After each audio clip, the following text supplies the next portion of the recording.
Our next story is a whodunit that reads like a John Grisham thriller. It involves the poisoning death of a Shreveport dentist writing a book. Now, that book claimed he met two of the 9/11 hijackers a year before the attacks, and it includes the FBI's response to those claims. KSLA News 12's Jeff Farrell reports on the latest efforts to resurrect the case in a KSLA News 12 follow-up.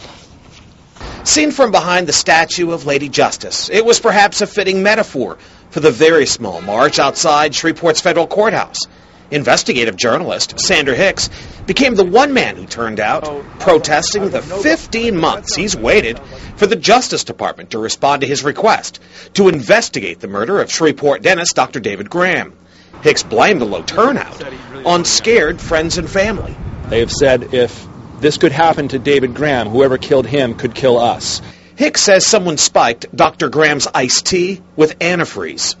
Graham was poisoned on Memorial Day 2005 while traveling in a small town in eastern Texas. At the time, Graham was writing a controversial book about the fact that two of the 9/11 terrorists were in Shreveport in November of 2000.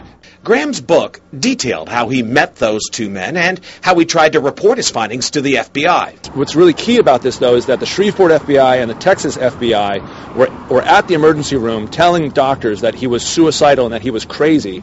But some dispute that claim. Every Shreveport resident who was friendly with Graham says that he was not suicidal, he was in good spirits, and he was en route to a wedding.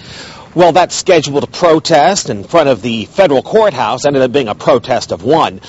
We're told that should not be confused with the amount of interest in the case. Jeff, David Graham was a personal friend of mine. John Milkovich even gave the eulogy at Graham's funeral. I believe that one of the most appropriate ways to honor his life is to bring to light the true circumstances surrounding his poisoning. But I don't know who killed him. All right, wish me luck. Hicks left us to try to speak with the U.S. Attorney's Office, asking them to investigate Graham's death. But he left empty-handed once again. Jeff Farrell, KSLA News 12.